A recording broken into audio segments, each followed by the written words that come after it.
हाँ जी। तो क्या हाल है आप सभी के? गुड मॉर्निंग यार सभी को। नाउ आपने वीडियो का टाइटल अच्छे से रीड कर ही लिया होगा और दिमाग में क्वेश्चन आया होगा यार कि how can drinking milk be equal to murder, be equal to killing.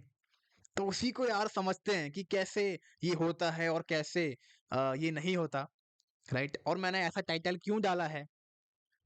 Okay, इसी को समझते हैं यार आज क्या सब कुछ है ये।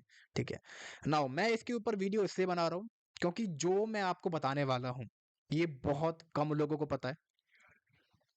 मेरा ये खुद का पर्सनल एक्सपीरियंस है, मेरे दोस्तों का एक्सपीरियंस है कि ये चीज़ें बहुत ज़्यादा कम लोगों को पता है। चाहे मेरे सीनियर्स हैं, चाहे मेरे जूनियर्स हैं, चाहे मेरे रिश्तेदार हैं, चाहे मेरे भाई बहन हैं या फिर इवन मेरे माँ बाप हैं। बहुत ही ज़्यादा कम लोगों को ये चीज़ें पता है जो कि आज मैं आपके सामने शेयर करने वाला हूँ। Now, before starting the video, I want two things from you people. First is that watch this video with an open mind, and the second one is don't prejudge. First, watch the whole video and then make a conclusion out of that. You can even verify everything which I am saying in this video from the facts which are available on the internet. So these two things I want from you people. Now, let's start the topic that how is drinking milk be actually equal to murder। ठीक है यार, सबसे पहले हमें ये जानना चाहिए या फिर हमें ये जानना पड़ेगा कि एक फीमेल दूध कब देती है। एक फीमेल दूध तभी देती है या तो वो प्रेग्नेंट हो या फिर उसका बच्चा हो गया हो। ये ह्यूमन फीमेल्स में है। सिमिलरली ये मैमल्स में है। मैमल्स और हम भी मैमल्स ही हैं, राइट। तो चाहे गाय हो, चाहे भैंस हो, चाहे हम इंसान हो, फीमेल्स हम सब में दूध तभी देती हैं जब या तो उनके बच्चा हो गया हो या फिर वो प्रेग्नेंट हो। ठीक है यार, अब अगला क्वेश्चन ये है, इस वीडियो में हम ये कवर करने वाले हैं कि जो दूध हम पीते हैं इन द फॉर्म ऑफ दही भी खा रहे हैं उसी दूध से जो बना है, पनीर है, राइट, मिठाइयाँ हैं, आइसक्रीम्स हैं और दूध तो है ही।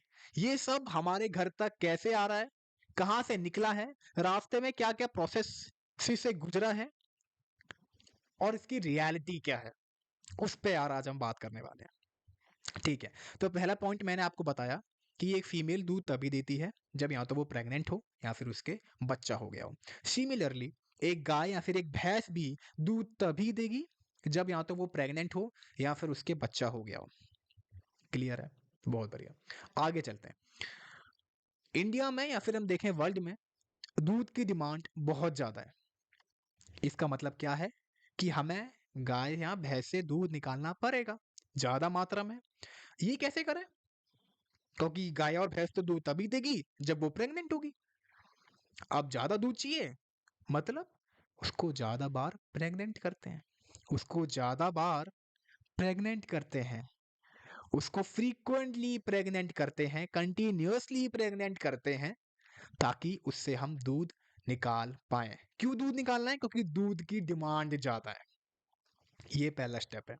इसमें हम क्या करते हैं कि गाय को हम या फिर भैंस को हम प्रेग्नेंट करते हैं। अब यार देखते हैं कि प्रेगनेंसी होती कैसे है। प्रेगनेंसी कैसे होती है? जब सीमेन जो फीमेल का वजाइना है वहाँ पर जाके उनका मतलब जो ओवरीज में है, मतलब जो भी यूट्रस वगैरह होते हैं वहाँ पर कांटेक्ट में आ जाए।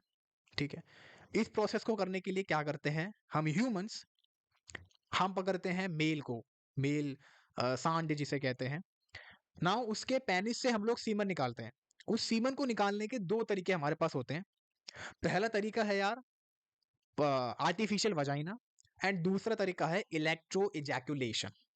आर्टिफिशियल वजाइना क्या है कि हम आर्टिफिशियल वजाइना क्रिएट करते हैं एंड हम बुल को एक डमी स्ट्रक्चर के सामने या फिर डमी स्ट्रक्चर के पीछे अलाउ करते हैं बुल को खड़े होने के लिए। बुल सेक्सुअली सेक्सुअली कह सकते हैं अराइज हो जाता है, उसकी बॉडी सेक्सुअली अराउज हो जाती है एंड वो अपना जो सीमन है जैसे ही वो रिलीज करने के लिए जाता है तुरंत हम उसके पेनिस में आर्टिफिशियल वजाइना लगा देते हैं एंड उसका सीमन आर्टिफिशियल वजाइना में स्टोर कर देते हैं, right. Second is electro ejaculation, जिसमें हम इलेक्ट्रिकल इम्पल्सेस सांड के या फिर बुल के पेनिस में ट्रांसफर करते हैं, जिसकी वजह से जो उसका सीमन है वो इजैकुलेट हो जाता है और हम उसे कलेक्ट कर लेते हैं। उसके बाद इस सीमन को ले जाके हम लोग कूल टेम्परेचर में स्टोर करते हैं। एंड एज सून एज जिसके पास भी गाय है वो चाहता है कि वो प्रेग्नेंट करवाए, जैसे ही वो फोन करता है कि भैया मेरे को ना प्रेग्नेंट करवानी है मेरी गाय, तुरंत जो वो बंदे हैं जिन्होंने स्टोर कर रखे हैं ऐसे सीमन, वो उठ के जाते हैं, गाय के वजाइना में हाथ डाल के, मुट्ठी डाल के, वो जो सीमन है उसको डालते हैं गाय के अंदर, एंड ऐसे वो होती है प्रेग्नेंट, राइट। अब सुनिए, मैंने आपसे क्या बोला था, दूध की डिमांड बहुत ज्यादा है, उस डिमांड को मीट करना है। मीट कैसे होगी, क्योंकि गाय तो दूध तभी देती है जब प्रेग्नेंट हो। इसका मतलब क्या है, उसको प्रेग्नेंट करवाओ। तो हर साल जो भी गाय या भैंस पालता है वो इसको हर साल प्रेग्नेंट करवाता है। कैसे, वही प्रोसेस जो आपको मैंने बताया कि सांड से निकाला, गाय में डाला हाथ से, इस पूरे प्रोसेस को हम कहते हैं artificial insemination.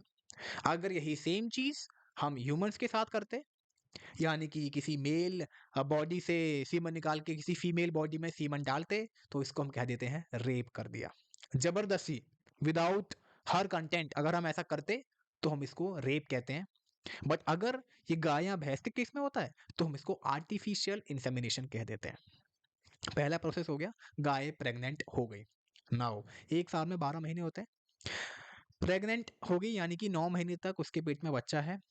And every mother in this world knows that how much difficulty she face while having a baby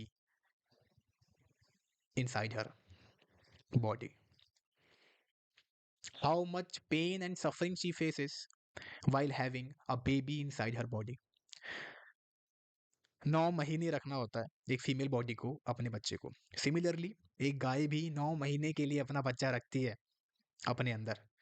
तो 12 महीने में से 9 महीने उसका बच्चा उसके अंदर रहा और 3 महीने के लिए वो बाहर रहा।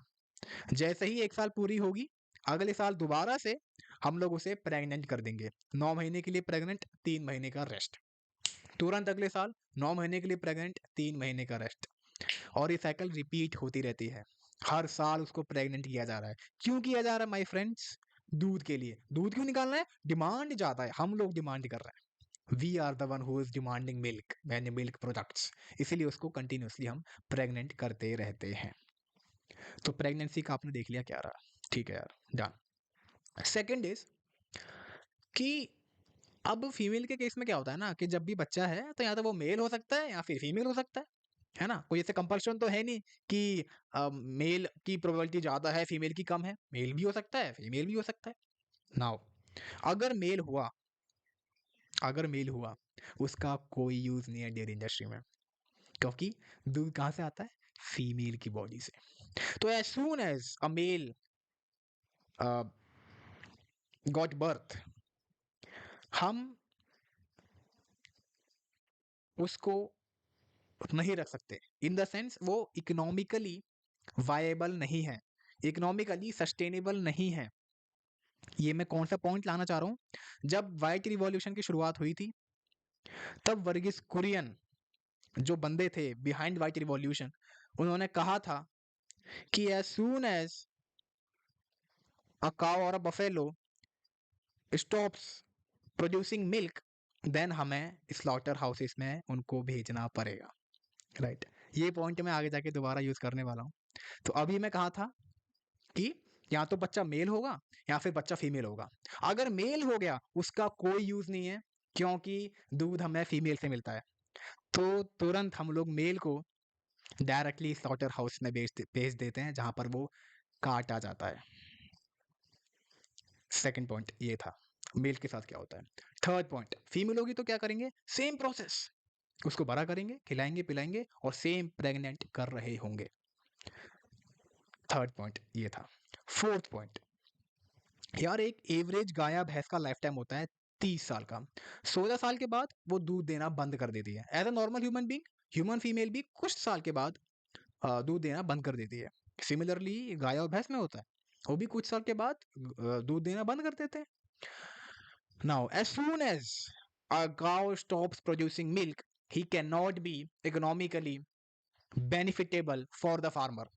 क्योंकि जब मुझे दूध दे ही नहीं रही है वो, अगर मैं एक किसान हूं और अगर एक किसान को गाय दूध दे ही नहीं रही है, तो वो किसान के लिए कैसे फायदेमंद है? How she can be benefitable for the farmer? Because अगर वो दूध दे रही है तो दूध बेचेगा, प्रॉफिट होगा, बट दूध देना बंद कर दिया तो मेरा क्या फायदा? तो ये किसान उसको बेच देता है। कहाँ पे? स्लॉटर हाउसेस में। ये था यार फोर्थ पॉइंट। अब मैं जाता हूँ वर्गीस कुरियन वाले पॉइंट पे, जो व्हाइट रिवॉल्यूशन के पीछे जो बंदे थे जिनका नाम था वर्गीस कुरियन। उन्होंने ये पॉइंट बोला था कि डेयरी इंडस्ट्री सस्टेन नहीं कर सकती, डेयरी इंडस्ट्री फायदे में नहीं जा सकती, जबकि जब तक कि जो गाय जिन्होंने दूध देना बंद कर दिया है वो ना मरे। यानी कि जिन गायों ने दूध देना बंद कर दिया है उनको मरना ही पड़ेगा, तभी एक डेयरी इंडस्ट्री फायदेमंद होगी। क्योंकि आप खुद दिमाग लगाइए, अगर 30 साल का लाइफ स्पैन है और 16 साल के बाद दूध देना बंद कर दिया है, तो उसको 14 साल के लिए मैं क्यों खिलाऊंगा? मैं उसको सीधा कसाई पे बेच दूं और मुझे वहां से बढ़िया मुनाफा मिल जाता है। अब आप कह रहे होंगे यार कि नहीं, इंडिया में तो ऐसा कहीं कटाई वटाई का सिस्टम होता ही नहीं है भाई। इंडिया में तो है ही नहीं है कटाई का सिस्टम यार, इंडिया में कहाँ स्लॉटर हाउसेस होते हैं? कि क्या बात कर रहा है यार, कसाई ऐसे कैसे? अब मैं आता हूँ एक फैक्ट पर। इंडिया आई थिंक नंबर 2 या नंबर 3 प्रोड्यूसर है मिल्क का। सिमिलरली इंडिया नंबर 1 या नंबर 2 एक्सपोर्टर है बीफ का। ये बीफ क्या होता है? गाय और भैंस का मांस। दोबारा रिपीट कर देता हूँ, इंडिया नंबर 1 या फिर नंबर 2 प्रोड्यूसर है मिल्क का। सिमिलरली इंडिया नंबर 1 या नंबर 2 एक्सपोर्टर है बीफ का। इसका मतलब ये है कि एज सून एज जो गाय दूध देना बंद कर देती हैं, वो स्लॉटर हाउसेस जाती हैं और वहां पे कटती हैं, वहां पे उनका मांस आता है और वो एक्सपोर्ट हो जाता है। इसलिए इंडिया नंबर 1 या नंबर 2 एक्सपोर्टर है। मिल्क इंडस्ट्री और मीट इंडस्ट्री दोनों डायरेक्टली लिंक हैं, क्योंकि जैसे ही दूध देने वाली गाय ने दूध देना बंद कर दिया, मैं उसको कसाई खाने में बेच दूंगा और मीट इंडस्ट्री उसी पर डिपेंडेंट है, राइट? तो जो दूध पीते हैं वो कहीं ना कहीं डायरेक्टली सपोर्ट कर रहे हैं डेयरी इंडस्ट्री को और इनडायरेक्टली सपोर्ट कर रहे हैं मीट इंडस्ट्री को। क्योंकि मीट इंडस्ट्री बिना गाय भैंस के मांस के कैसे चलेगी? और वो कहाँ से आएगा? वो डेयरी इंडस्ट्री से आता है। इसलिए जब जैसे जैसे इंडिया मिल्क प्रोडक्शन में जाता जा रहा है, वैसे वैसे इंडिया बीफ एक्सपोर्टिंग में भी आगे जाता जा रहा है, क्योंकि गाय भैंस जो मिल्क इंडस्ट्री से जाती हैं वो मीट इंडस्ट्री में यूज होती हैं। ये है एक गाय की पूरी लाइफ साइकिल। दोबारा से आपको इमेजिन करवा देता हूँ। बचपन था, पैदा हुए, माँ का दूध पूरे अच्छे से पीने नहीं दिया गया, क्योंकि माँ का दूध तो इंसानों को पीना था, तो छीन लिया गया मेरे से, मेरा दूध पूरा नहीं मिला गया। एक आपको मैं उस बछड़े की मेंटेलिटी बता रहा हूँ। जैसे ही मैं पैदा हुआ, मान लीजिए मैं बछड़ा हूँ, मैं पैदा हुआ, मेरे को दूध पीना था बट मुझे पीने नहीं दिया गया। लोगों ने दूर कर दिया मुझे मेरी माँ से और मुझे मेरी माँ का दूध पीने से। उसके बाद मेरा एक भाई हुआ, उस भाई को कसाई खाने भेज दिया गया। फिर मुझे हर साल प्रेग्नेंट किया गया, इतना दर्द सहा मैंने हर साल। और लास्ट में जब मैंने दूध देना बंद कर दिया तो मुझे मरने के लिए भेज दिया। ये फ्रेंड्स एक लाइफ साइकिल होता है एक गाय का या फिर एक भैंस का। अब कुछ लोग बोलेंगे अरे नहीं नहीं यार, यूपी में तो कटती ही नहीं है, हमारे योगी जी तो बहुत बढ़िया हैं, उन्होंने तो भैया सिस्टम हैंग कर रखा है, वहां तो कोई ऐसा होता ही नहीं है। गाइस, यूपी में कटना मना है, बट अब आप खुद सोचिए, जिस गाय ने दूध देना बंद कर दिया, पहले क्या था, उसको मार देते थे, अब क्या है, उसको खुला छोड़ देते हैं, क्योंकि अब कटना तो बैन है यूपी में। तो इसीलिए जो नंबर ऑफ काउस आप सड़कों पे देखेंगे ना, ऑन रोड्स या फिर इन विलेजेस खुले में जो घूम रही हैं, उसका नंबर बढ़ता जा रहा है। अब जब एक किसान ने गाय को छोड़ दिया ना, तो वो मरनी ही है यार, चाहे वो प्लास्टिक खा के मरेगी, चाहे वो भूखी रह के मरेगी, चाहे वो एक्सीडेंट में मरेगी, लेकिन वो मरना तो उसका तय है। तो आप ये मत सोचिए कि हमारे योगी साहब ने जो है ये कर दिया, बैन कर दिया तो बहुत अच्छा काम किया। उनको मरना तो फिर भी पड़ रहा है ना। क्यों मरना पड़ रहा है? क्योंकि अब वो बस दूध नहीं दे रही, इस वजह से, इस वजह से कि उन्होंने दूध देना बंद कर दिया, राइट। तो ये एक और पॉइंट था। ये एक मैंने आपको बताया कैसे जीवनी होती है एक गाय की। और ये जो कसाई खाने का सिस्टम है ना यार, ये स्टेट पर डिपेंडेंट है। कुछ स्टेट पे है जहाँ पर हम गाय और भैंस का दोनों कटना अलाउड है, कुछ स्टेट है जहाँ पर गाय और भैंस का दोनों नहीं है। मतलब गाय का तो इवन मैं कह सकता हूँ कि हाँ, कुछ स्टेट्स में रोक है कि आप गाय नहीं काट सकते, बट भैंसों का तो गाइस, मतलब भैंसों का तो हर स्टेट में लगभग लगभग कटना मना नहीं है। गाय का तो फिर भी मना है, भैंसों का मना नहीं है। तो यार ये थी एक एवरेज लाइफ साइकिल एक गाय की और उसके बच्चे की। नाउ नेक्स्ट पॉइंट जो कि मैं कहना चाहता हूँ, अब जो क्वेश्चन आता है वो ये है कि क्या दूध सच में जरूरी है हमारी ह्यूमन बॉडी के लिए या फिर नहीं। इसका मैं आपको यार एक एग्जांपल देता हूँ from the family of mammals.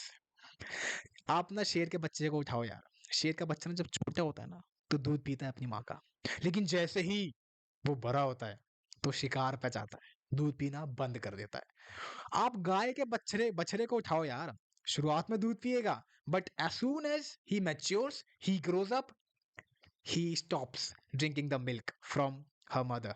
वो भी फिर चारा वारा खाता है, दूध नहीं पीता। या फिर आप किसी भी मैमल को उठाओ, जब छोटे होते हैं माँ का दूध पियेंगे, बट जैसे ही ग्रो अप होते हैं वो छोड़ देते हैं। बट माय फ्रेंड्स, इंसान एक ऐसा जानवर है, एक ऐसा मैमल है जिसने बचपन में तो अपनी माँ का दूध पिया, लेकिन जैसे ही बड़ा हुआ तो दूसरों की माँ का छीन के दूध पीने लग गया। आपको पता है कि ये दूध आता क्यों है? ह्यूमंस की अगर मैं बात करूं, क्योंकि हमारे ना दांत नहीं आए हुए होते हैं, राइट। तो इसीलिए हम ना दूध पी के मस्त रहते हैं। बट हमारे दांत आ जाते हैं एक बार, फिर भी हम दूध पीना नहीं छोड़ते हैं, और फिर हम अपनी माँ का तो दूध पीना छोड़ देते हैं, लेकिन दूसरों की माँ से जाके उनका दूध चुराते हैं। ठीक है, तो ये पॉइंट क्या था कि हमने अपनी माँ का दूध छोड़ के दूसरों की माँ का दूध चुराना चालू कर दिया। लेकिन बाकी मेंबर्स क्या करते हैं, कुछ स्टेज के बाद अपने आप पीना छोड़ देते हैं। सिमिलरली हमारे केस में भी होना चाहिए था, बट ये नहीं होता है। आप आपके दिमाग में क्वेश्चन आ रहा होगा, यार ये बार बार ये चुराने की बात क्यों कर रहा है? हम कोई बछड़े की माँ से उसका दूध चुरा थोड़ा ना रहे हैं, हम कोई गाय से जाके या फिर भैंस से जाके उसका दूध थोड़ी ना चुरा रहे हैं यार। गाय तो इतना दूध देती है कि अगर उसका बछड़ा पूरा पी भी ले फिर भी बच जाता है बहुत ज्यादा यार। और अगर बछड़े ने पूरा पी भी लिया ना, इतना ज्यादा दूध होता है गाय और भैंस के अंदर कि अगर बछड़े ने पूरा पी लिया तो बछड़ा मर जाएगा। आप लोग तो यार ये सोच रहे होगे ना अभी कि यार अगर पूरा दूध पी लिया ना बछड़े ने तो बछड़ा मर जाएगा। तो हम क्या करते हैं कि बछड़े को उतना दूध पिलाते हैं जितनी उसको जरूरत है, और बाकी अपन रख लेते हैं। हाँ हाँ हाँ। बट आप एक ऐसी गाय को उठाइए जो जंगल में जाके रह रही है, वो उतना ही दूध दे रही है जितना उसके बछड़े को चाहिए, और अगर उसके बछड़े ने नहीं पिया ना तो वो मरेगी भी नहीं। ह्यूमन फीमेल में उतना ही दूध प्रोड्यूस होता है जितना बच्चा उतने उसको पी पाए, और अगर बच्चा नहीं पीता तो ह्यूमन फीमेल मरती नहीं है। सिमिलरली जो जंगली गाय हैं वो भी नहीं मरती। बट बट हमने क्रॉस ब्रीडिंग करा करा के, हमने इंजेक्शन दे दे के उनको ऐसा बना दिया है कि वो इतना ज्यादा दूध प्रोड्यूस करने लग गई हैं कि एक बछड़ा पूरे दूध को पी नहीं पाता, और पी भी लेगा तो मर जाएगा। उसके पीछे कारण कौन है? हम लोग।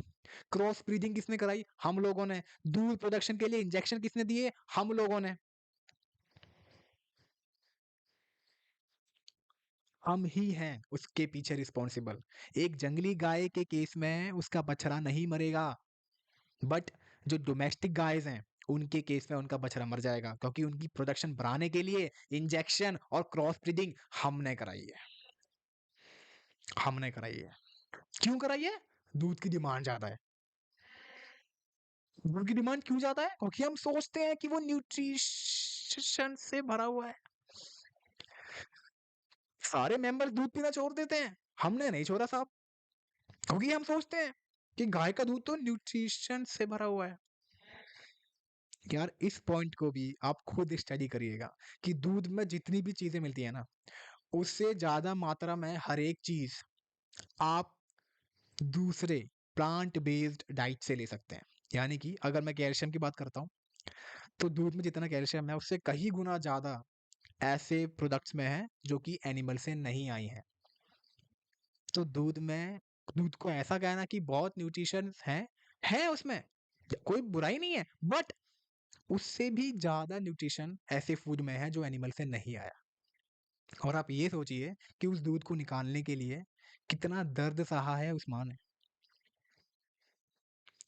पहली बात तो उतनी गाय नॉर्मली प्रोड्यूस नहीं होती जितनी हमने कर दी प्रेग्नेंट कर करके। दूसरी बात, मेल हुआ तो मार दिया, फीमेल हुआ तो सेम कंटिन्यूअस साइकिल। तीसरी बात, हर साल प्रेगनेंसी। चौथी साल, as soon as she stops producing milk, she is sent to the slaughterhouse. This is the life of cow or a buffalo.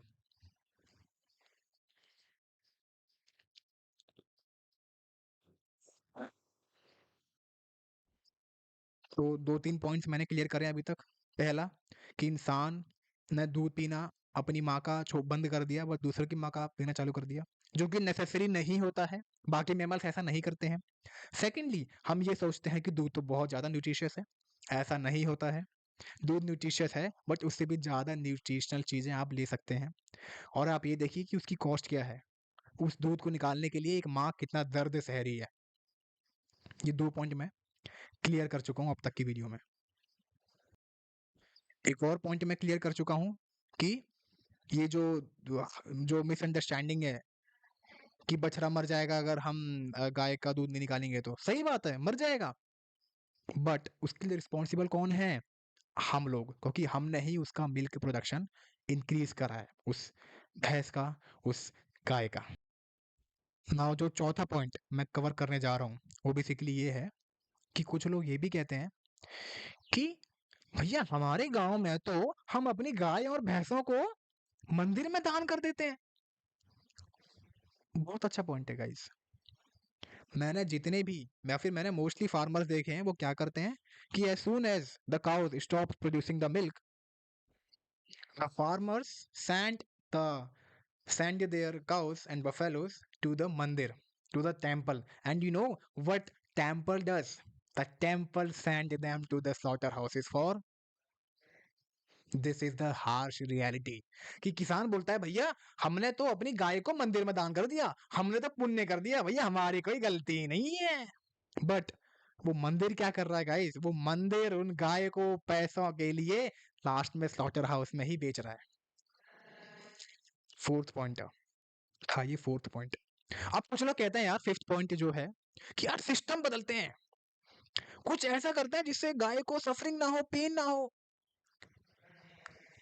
But आप कितने भी सिस्टमैटिक चेंज कर दो, सिस्टमिक चेंजेस कर दो, as soon as you decide to send the cow or buffalo to the slaughterhouse, as soon as you play a role to kill a cow in the slaughterhouse,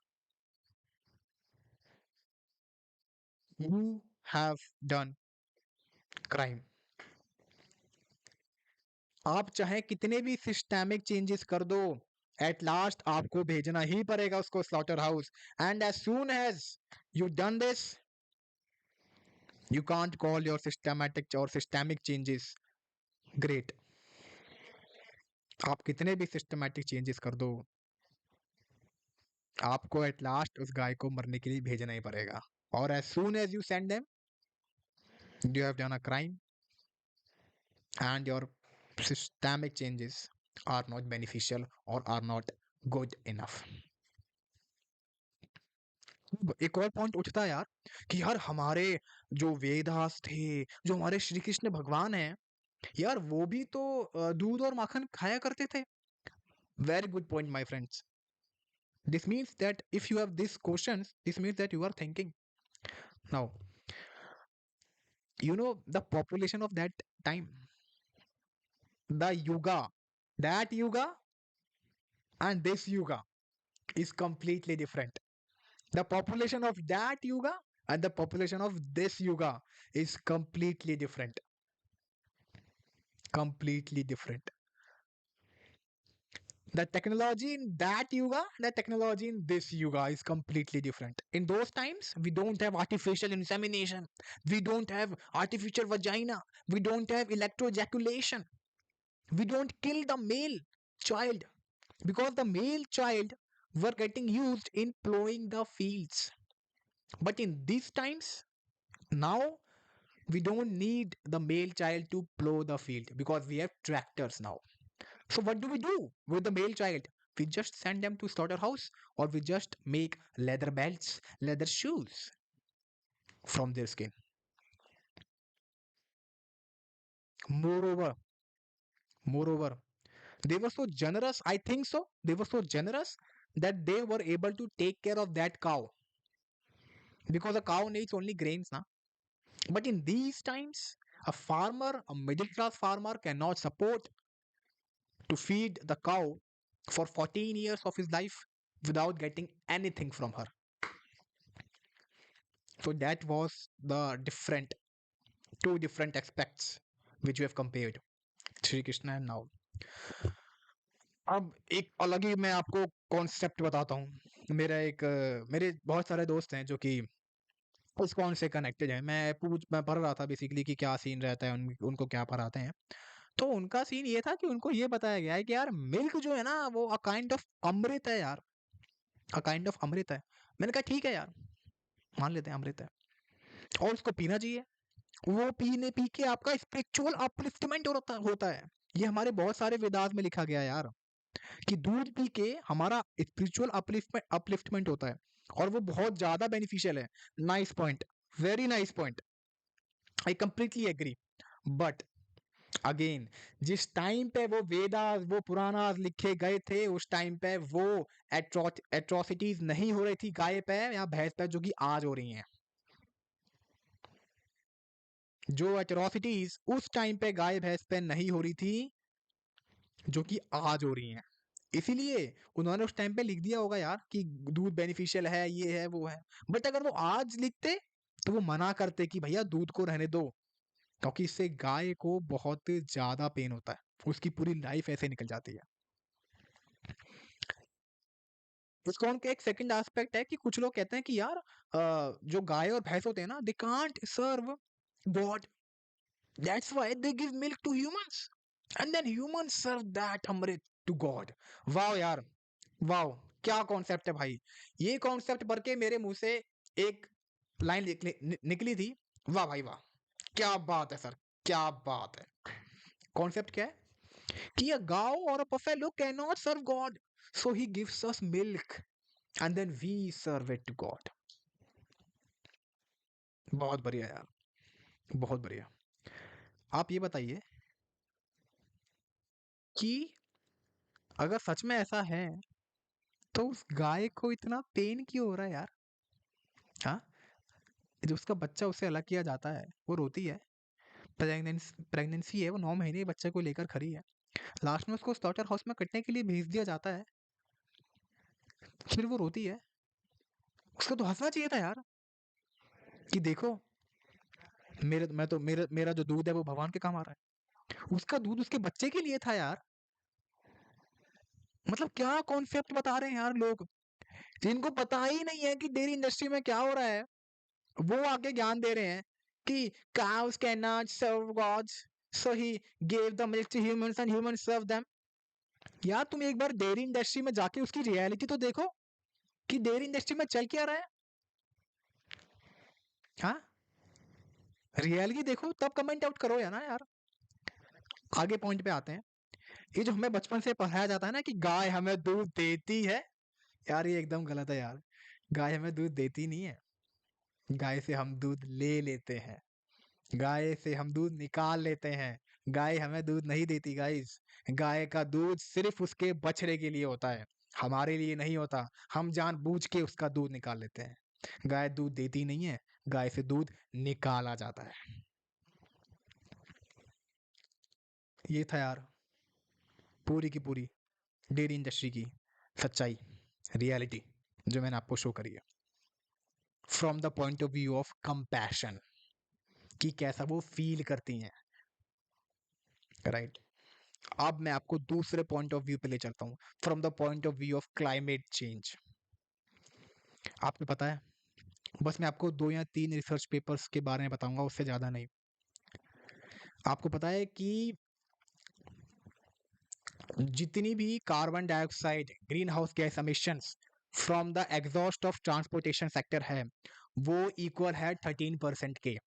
but ये जो गाय और भैंस यानी कि जो animal agriculture से निकलने वाली जो ग्रीन हाउस एमिशंस हैं, वो इक्वल हैं 18% के। 18% के। आपको एक और रिसर्च बताता हूँ, वो ये कहती है कि यार अगर हम फॉसिल फ्यूल्स की प्रोडक्शन और कंजम्पशन एकदम से बंद कर दें, from today itself, from the moment itself, फिर भी जो हमारे फूड सिस्टम है ना, उनकी वजह से हमारा जो ग्लोबल वार्मिंग का ग्राफ है, यानी कि जो हमने जो कि हम लेके चले हैं कि 1.5 डिग्री सेल्सियस से क्रॉस नहीं करना चाहिए, या फिर 2 डिग्री सेल्सियस से क्रॉस नहीं करना चाहिए, ये साइंटिस्ट कहते हैं। तो रिसर्च क्या है कि अगर हम फॉसिल फ्यूल्स की कंजम्पशन एट दिस मोमेंट बंद कर दें, फिर भी from the food system that we follow which includes animal agriculture, उसकी वजह से 1.5 डिग्री का सेल्सियस का जो मार्क है 100% क्रॉस होगा, और 2 डिग्री सेल्सियस का जो मार्क है उसके क्रॉस होने की प्रोबेबिलिटी 60% से भी ज्यादा है। 60% से भी ज्यादा। एक और मैं आपको पॉइंट रिसर्च पेपर शेयर करता हूँ, वो ये कहता है यार कि आई थिंक 1/3 या 2/3 of the total agriculturable land of the world is occupied by animals। क्योंकि देखो यार, एनिमल है, लैंड चाहिए, खाएगा, उसके लिए लैंड चाहिए क्योंकि वो प्रोड्यूस वहीं से होके आएगा। तो आई थिंक 2/3 या फिर 1/3 of the total agriculturable land of this world is being occupied by the animals, right? और अगर एक और रिसर्च है, वो ये है कि यूएस में ना 2 टाइप के लैंड है। एक है जहाँ से प्लांट बेस्ड चीजें आ रही हैं, एक है जहाँ पे जो कि एनिमल एग्रीकल्चर का पार्ट है। अगर हम जो प्लांट हैं और जो एनिमल एग्रीकल्चरेबल लैंड है, उन दोनों को मिला के सिर्फ और सिर्फ प्लांट्स प्रोड्यूस करें ना, तो हम 350 मिलियन लोगों को खिला सकते हैं।